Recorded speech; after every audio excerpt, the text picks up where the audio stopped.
How's it going, guys? This is Aviel Leos from the Children's Court, coming to you live from Mission Control Studios, and I wanted to do a part 2 review of Alita, Battle Angel. Just got back in the house, was out doing a few things, almost went back and saw it again, but I told myself, wait until next week at least. You know, maybe somebody will go with you or something. But yeah, there were a few things that I didn't really get into in the last review, and I have a full review up that you guys should go see if you haven't seen it yet. You can either go see that one now and come back to this one, or watch this one first and go back to that one. It doesn't really matter either way. But I just wanted to hit a few things that I didn't hit before. And so one is the continued criticism of Alita's eyes. I don't get it at all. She looks like a beautiful, amazing looking Disney character in a live action movie. I don't understand why that's creeping so many people out. She looks amazing. So for one, it looks good. For two, she's an soldier from Mars. She's a Martian. I don't want to get too deep into the movie, but I don't feel like this is a spoiler. One of her flashbacks shows her inside one of the training centers with her commander. Her commander looks very similar to her dealing with the eyes. So one would assume that she's a Martian on Earth. She has big, huge eyes. Her people that show inside her flashback memories have big, huge eyes. The reason her eyes are huge is because she's a Martian woman, cyborg, whatever you want to call her.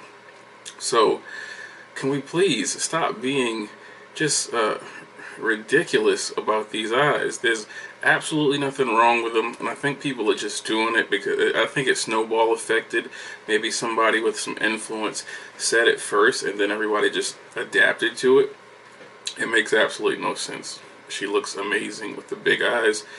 I never had a problem with it from the first time I saw it.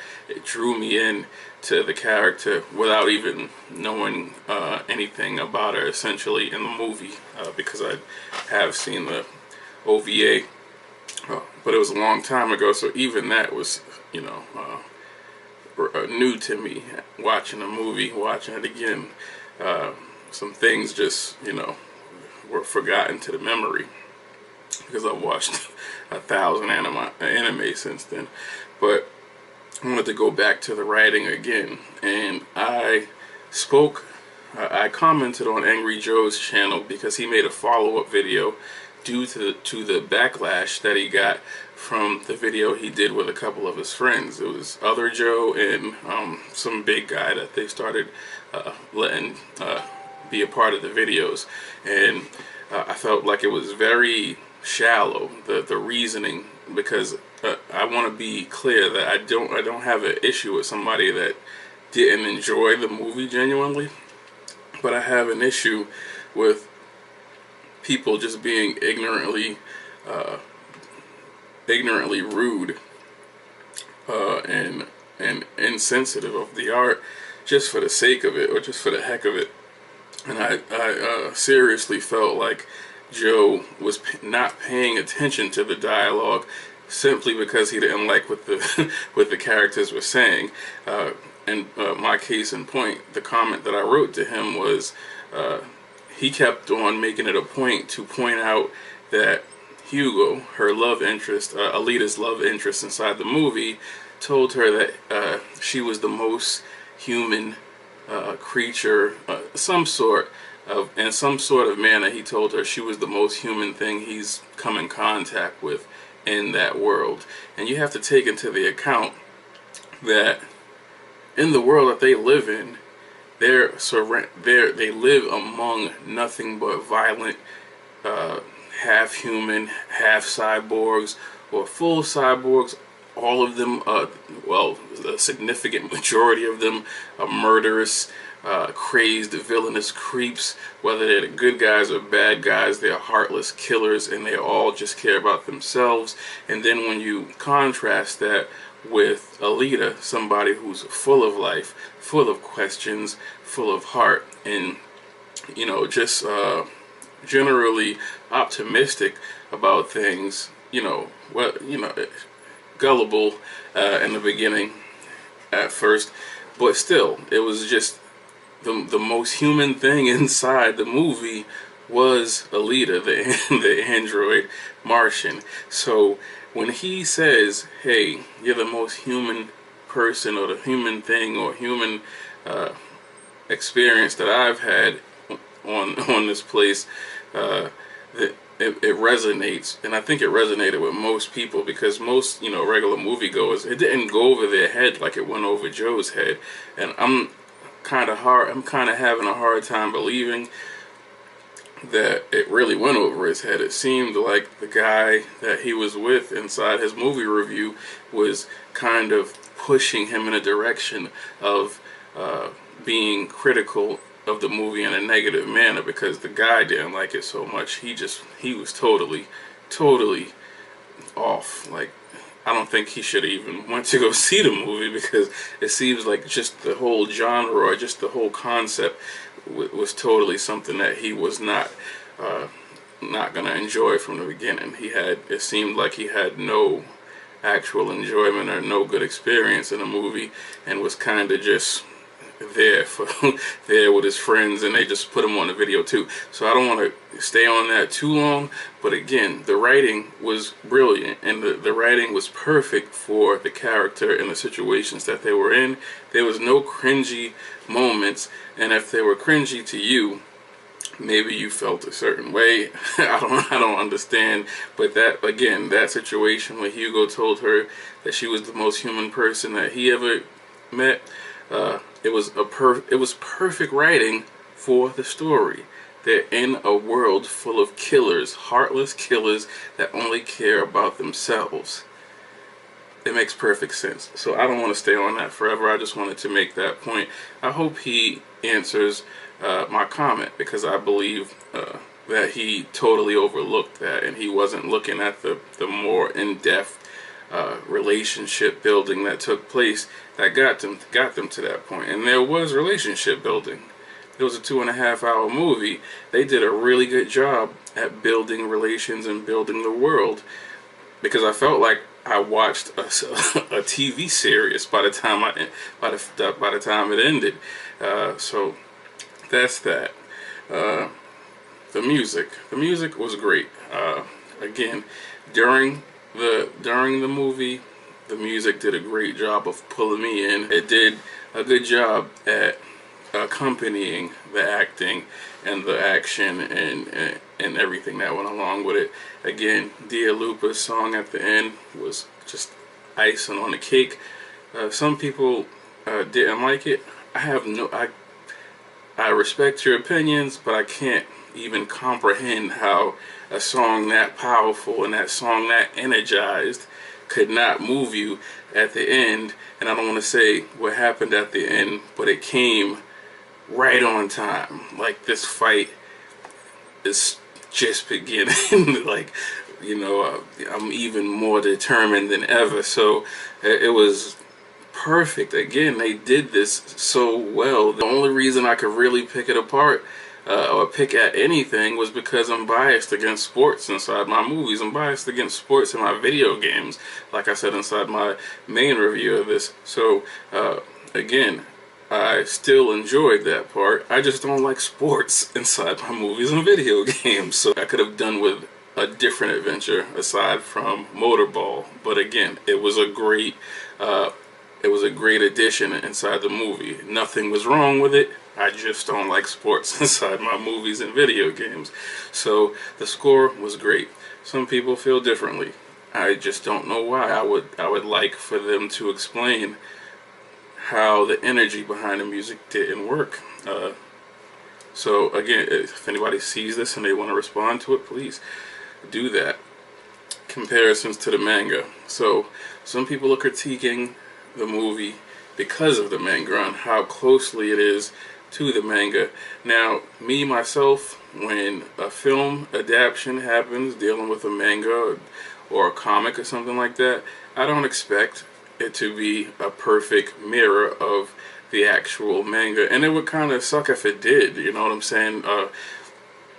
But this one does kind of stick pretty close to the manga, and it's still very enjoyable. So the few things that probably didn't match up for some people who still remember it like to the T, or still watch it every couple of months or something like that, no big deal. It's still a great movie. Why are you critiquing, or why are you nitpicking at things that are different? It's a movie. You're supposed to get a surprise here and there. You don't want to know exactly everything that happened, even though if you do keep up with the mangas and the OVA and stuff like that, you probably do know, most of the stuff that goes on inside the movie before it happens.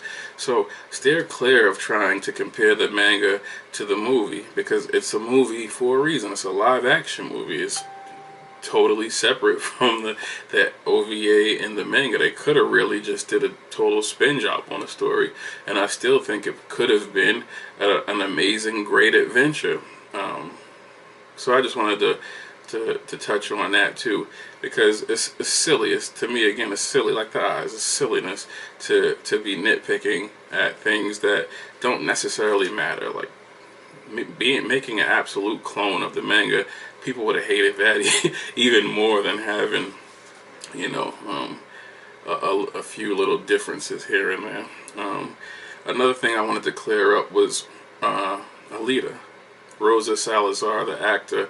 I didn't initially know that it was her that was actually playing the role, and when I actually saw Rosa Salazar and saw that she looks just like Alita and she's playing the role of Alita, it made Alita more of a good thing to me, as opposed to what I felt before. And I said, I feel like they could have done a little bit better with Alita, because Alita's voice is significantly different inside the OVA. So I was kind of taken aback by the more mature voice that they gave her inside the movie.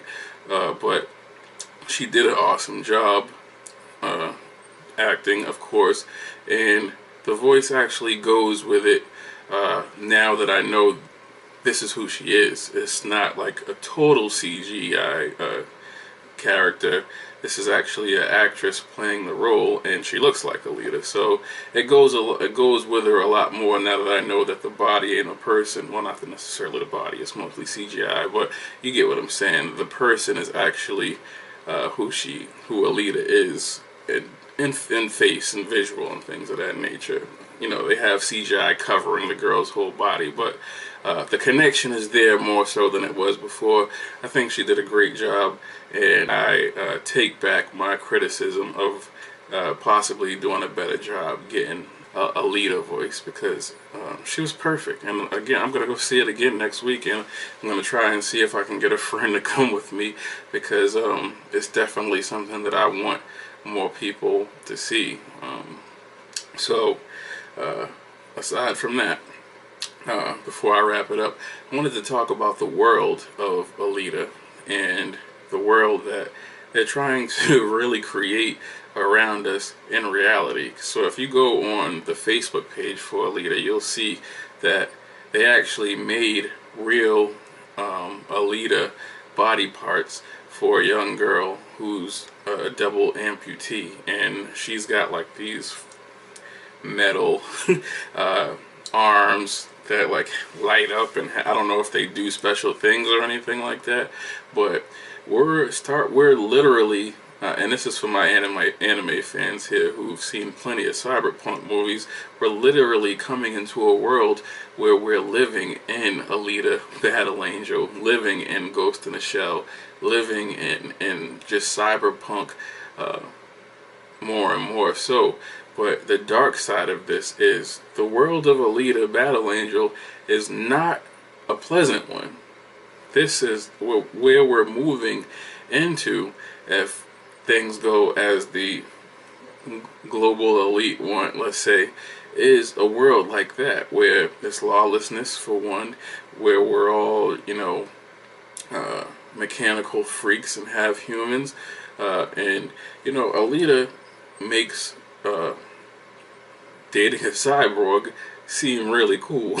I'm gonna go off and say that. But if you look at the larger picture, the world that they live in is horrible. So when we're getting all dazed and lovey-dovey about these worlds that James Cameron and Robert Rodriguez are creating, we got to keep in mind that this is not necessarily the kind of world we want to live in. And you know, junk cities and collapse of society and just heartless killers around every corner.